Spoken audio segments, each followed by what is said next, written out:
yesterday shine for an instant as a forerunner of fortune. Already, though barely 40 miles by road from what had been her home for 23 years, the hope within her heart had tired, and that rather gallant courage which was so large a part of her, and had stood her in such stead during the long agony of her mother's illness and death, was now shaken by this first fall of rain and the nagging wind.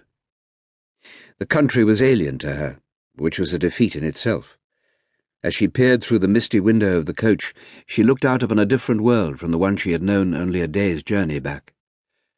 How remote now, and hidden perhaps forever, were the shining waters of Helford, the green hills and the sloping valleys, the white cluster of cottages at the water's edge.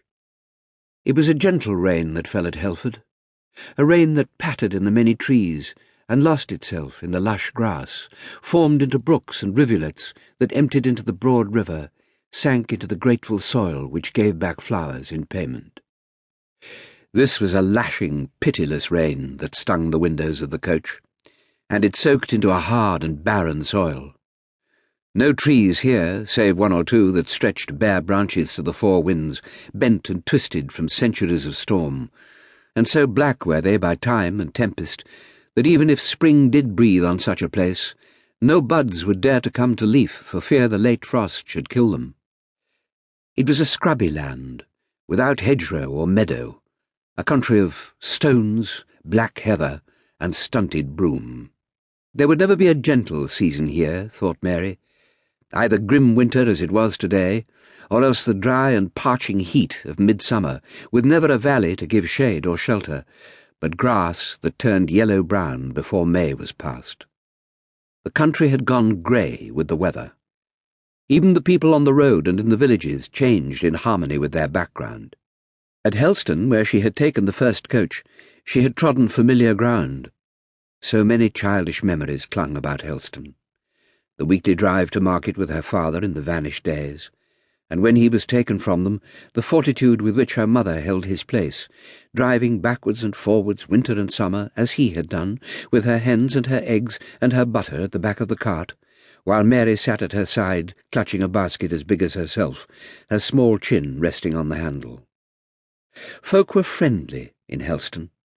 The name of Yellan was known and respected in the town, for the widow had had a hard fight against life when her husband died, and there were not many women who would have lived alone as she did, with one child and a farm to tend, with never a thought of taking another man.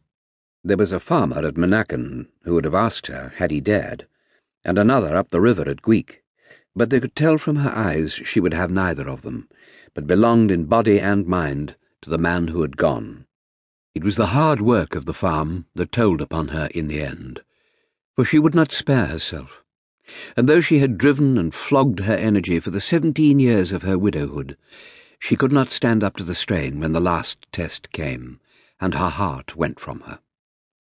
Little by little her stock had decreased, and with times being bad, so she was told in Helston, and prices fallen to nothing, there was no money anywhere. Up country it was the same. There would be starvation in the farms before long. Then a sickness attacked the ground, and killed the livestock in the villages round Helford. There was no name to it, and no cure could be discovered. It was a sickness that came over everything and destroyed much as a late frost will out of season, coming with the new moon and then departing, leaving no trace of its passage save the little trail of dead things in its path. It was an anxious, weary time for Mary Yellan and her mother. One by one they saw the chickens and the ducklings they had reared sicken and die, and the young calf fell in the meadow where he stood. The most pitiful was the old mare who had served them 20 years, and upon whose broad and sturdy back Mary had first straddled her young legs. She died in the stall one morning, her faithful head in Mary's lap. And when a pit was dug for her under the apple tree in the orchard, and she was buried, and they knew she would no longer carry them to Helston market day, Mary's mother turned to her and said, "There's something of me gone in the grave with poor Nell, Mary. I don't know whether it's my faith or what 'tis, but my heart feels tired, and I can't go on any more."